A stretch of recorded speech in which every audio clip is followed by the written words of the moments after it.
Hey guys, it's Average, welcome back to the channel, and today we're taking a look at an aircraft from Hangar 713. This is the Twin Navion B. Now, they released a Twin Navion a while back, and this one is newer, and their work has improved dramatically. Now, the Navion is an aircraft that is very, very, very close to my heart, because I worked as part of a team called LDR Development, Larry, Dave, and Rachel Development in the FSX era over at Sim Outhouse, and I was the texture artist on that project where we released the freeware Navion B for FSX and MP3D. The Navion, of course, is a single-engine unpressurized retractable four-seater, originally developed by North American in the 40s and later by Ryan Aeronautical. Now, you'll notice the North American influence here because the wings and the tailplane look very much like the Mustang, so there's a sliding canopy too. Why, yes, because not only did it serve as a liaison aircraft with the US military, but it was marketed as a single-engine GA aircraft that would appeal to former military pilots. It looked like a fighter. Now, of course, originally was developed as the NA-143, and then later the NA-145. North American built 1,100 of them, between 46 and 7, and they costed below $3,900 at the time. Later increasing to 6,100.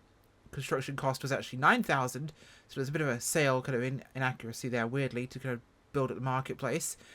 Ryan acquired the design in 1947, and they built a bigger, more powerful version with 200 horsepower, and the B models could have up to 300 horsepower. There was much, much bigger engine capacities in those models. Now, it's obviously been operated under many different conditions and styles. It's competed with the Cessnas, with the Pipers. It's competed with the Moonies. It is a reasonably decent GA aircraft. In fact, they've landed on aircraft carriers. They've served as liaison aircraft with the military. There are turboprop conversions. There are modernized cockpits. They can operate in rugged ground. In fact, the original Navion in the actual marketing material you will see. Can you tell I'm a fan of this aircraft? You can even see that they marketed them as able to land on dirt roads and in fields. They were rugged for a retractable gear aircraft, and they could actually handle fairly large cargo because you could slide that canopy all the way back and access a very large area. So what does this version from Hangar Studios 713 come with? Well, up to 8K PBR texturing, 3D model with 2 million polys after a real-life Navion. We've got 10 highly detailed liveries right here. Clickables are animated and operational, detailed checklists. We've got a manual, we've got CFD modeling as well with prop animations. We have reference speeds and checklists. We have a tablet for all the visuals with loads of visuals and candy stuff, custom lighting and FX, optional tip tanks, window dividers, so plenty of options on this aircraft. New Cap 140 autopilot with open source coding, works at the real one.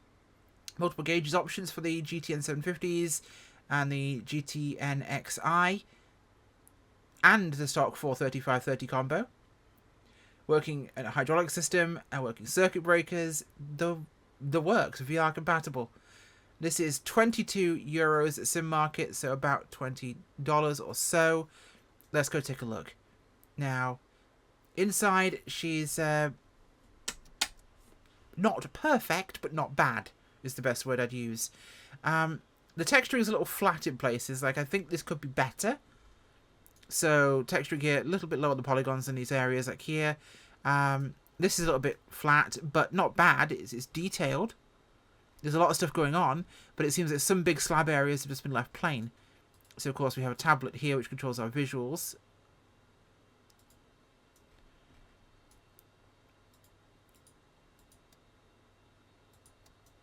As you can see here, we could open the tip tanks there.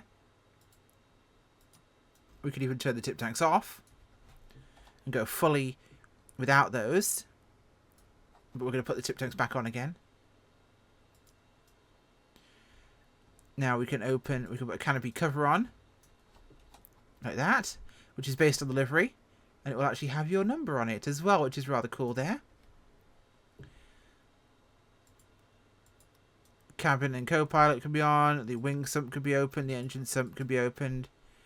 Chocks and tie downs.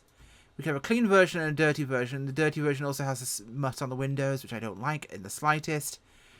Let's do the cargo door, the battery door, luggage. We'll turn off the window dividers and we'll turn off the windshield for you in a second. So this is what it looks like without those modernizations, with the single side window and the single front window. It was done on a real Navions. You'll find them in all sorts of configurations. Just the single piece front, full sides, split sides. It does vary. So I'll put those back on for you right now, as we'll put the windshield back in. So let's go to our exterior model here and we'll take a look around. So this is a Canadian livery which is flying currently, which is in an actual display group of Navions. See, cargo area is pretty luxuriously big, and there's room there at the top to actually open this up. The model is very detailed. They've done a very good job with this. So that's the battery cover there.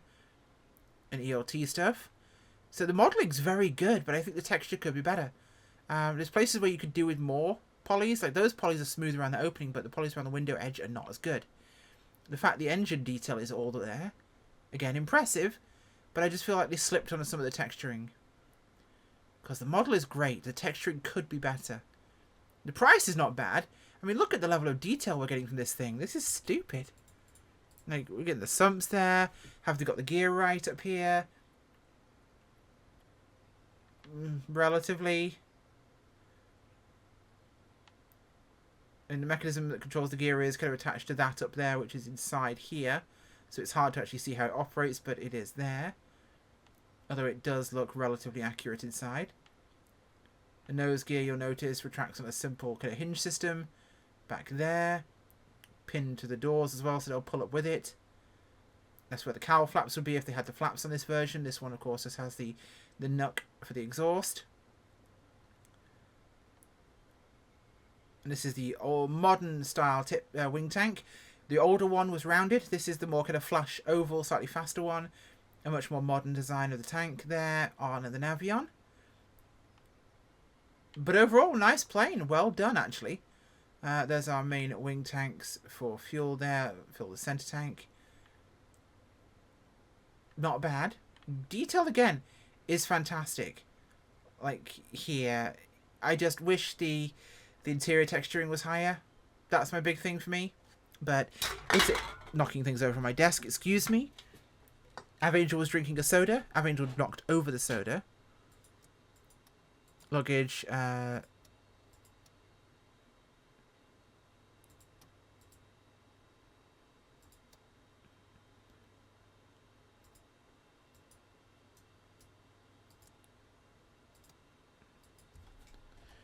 Did I close everything up and did I forget everything? Because this is where you forget what you've actually left on and off. Everything looks to be closed up. I think we're okay. Let's take it for a spin, shall we? That's really what we all want to do here. So, tablet away, stow it down there. So, obviously, when it comes to our canopy, that is a matter of take the latch off and you can slide that open.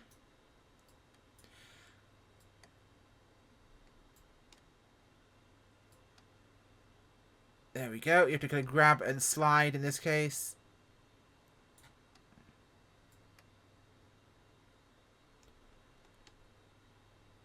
The thickness is about right, though. You can take off with this actually open. That's possible, the Navion. Okay, so inside here, obviously, I've got everything turned on from my previous run in an aircraft. So fuel is on down there. There's our fire extinguisher. We're going to turn our batteries on, which is up here. Parking brake is here. We're going to want to have our hydraulics on, which is pulled out.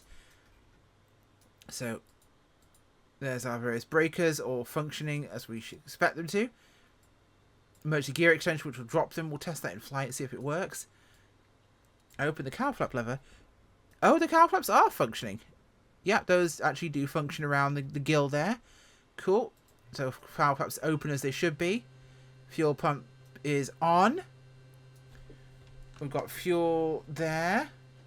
The instrument glass is a little bit too shiny. Again, not enough detail, too much kind of glare on there. We're showing fuel there. Cool. Okay.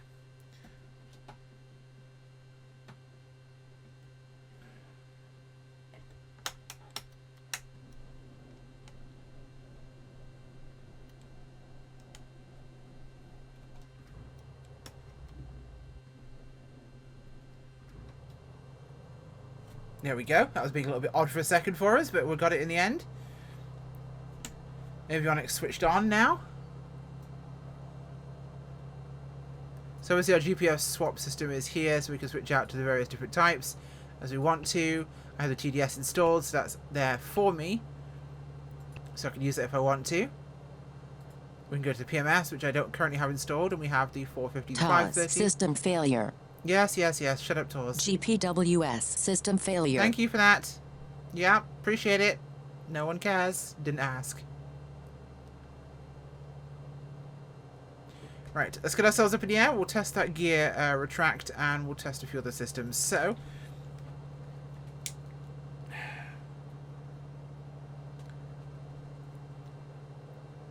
let's get ourselves taxied out to the runway. If I can work out where it is.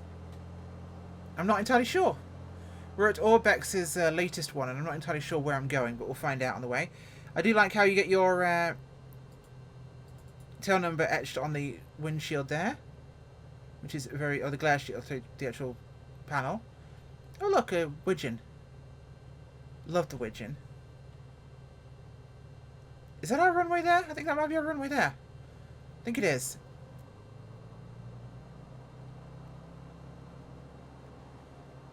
And no darn tootin' way to access it. That's a trifling little problem. Am I going to the parking lot? Is that where I'm currently taxiing? I feel like I'm going to the parking lot.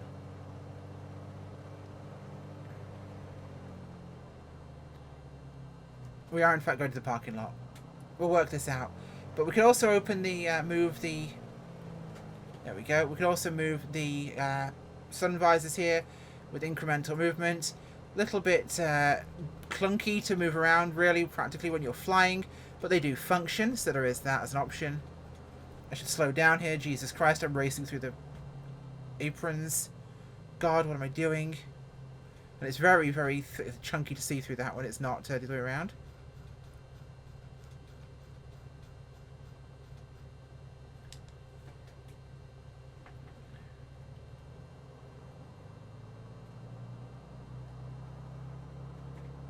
Yep, this will be us.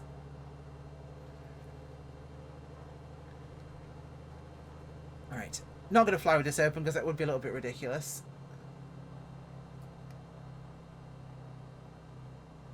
Click and hold and wait, basically.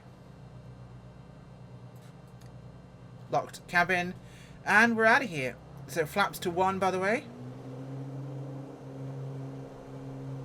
I'm going to hold her straight on the runway here. Let speed build up. The Navion, especially with the bigger engines, I'm not sure what we've got in this one. I know the B we made had a 300 horsepower motor. That thing was a rocket. And with the hydraulics on, we'll be able to pull our gear in and retract that now. Nice and simple. Flaps are coming up. Now, I'm going to turn off the hydraulic system on purpose here, which will affect our landing gear. So if I was to select gear down here, it functions. Interesting. If I select gear up here, it also functions. Okay. Let me just test some stuff.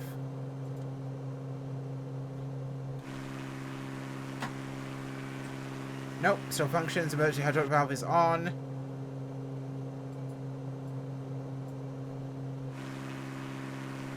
Still working.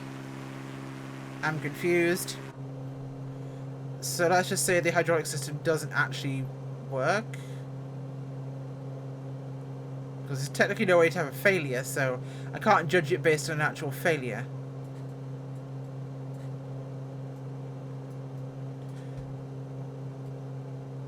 There's a pump there I can use, and I'm not sure how to use that.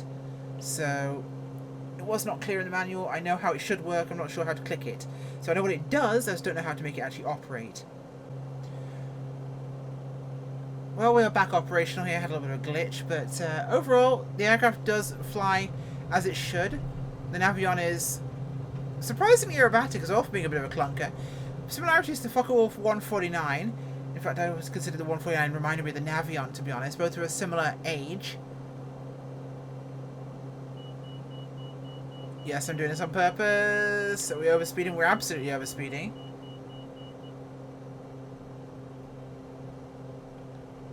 Whoopsie daisy.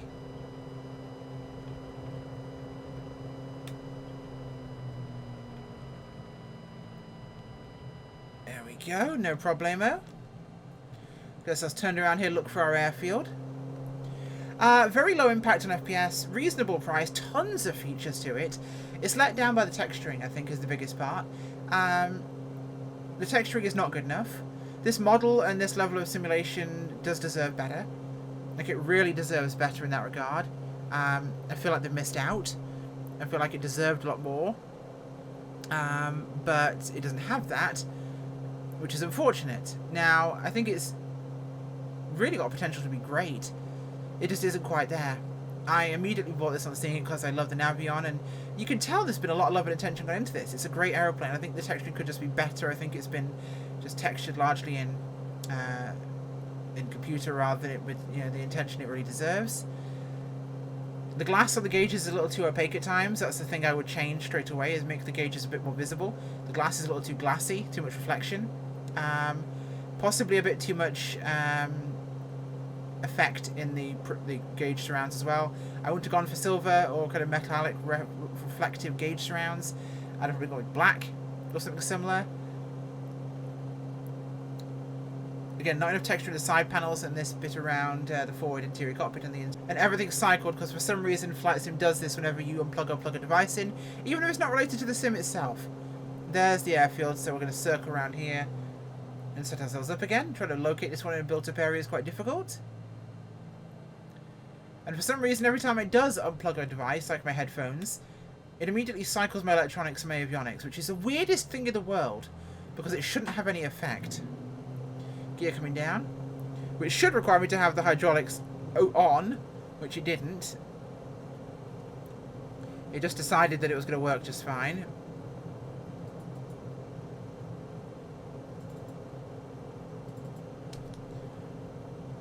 Okay, where are we? There we are. Okay, so speed is decent for now. Navion should slip like a mofo, so let's throw it into a nice hardcore slip. There we are. That's the sucker. Look at this thing drop like a stone. Power on. There we go. Nice and easy, does it? That should bring us round to our nose being on target here. Keep my eyes up here over the glare shield. The Navion's got quite a tall glare shield for a big engine compartment, so you have to be kind of a little aware of that. It's not as long as it could be, but it's definitely long enough that it makes it interesting. Original Navions also had speakers in the roofs for their... I love how there's a stadium here, by the way, for dirt track race or oval short... Oh, it's short course asphalt. Nice.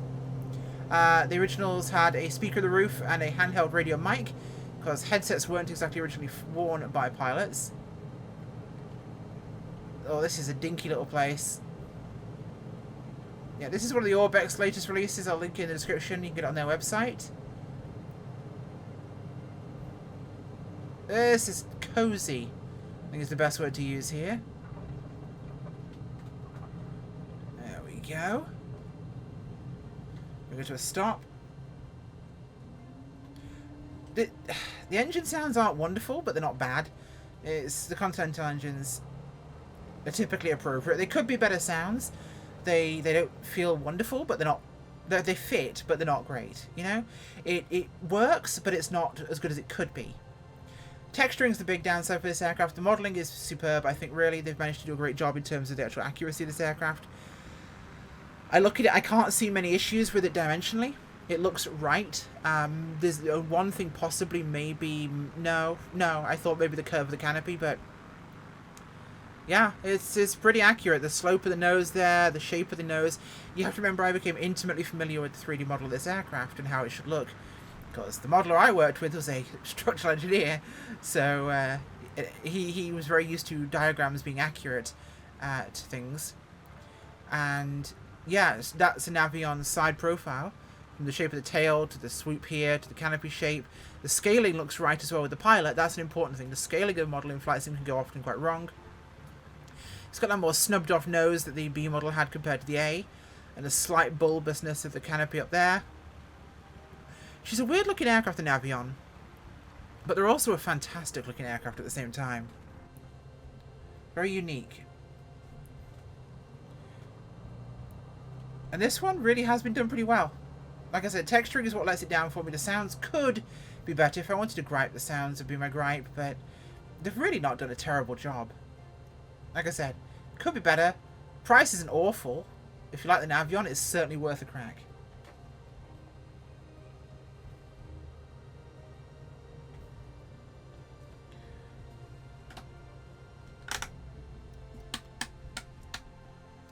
There we go. Shut down and parked. Ladies and gentlemen, the Ryan Navion by Hangar. What is it again? It's by Hangar Studios 713. Thanks for watching. Bye.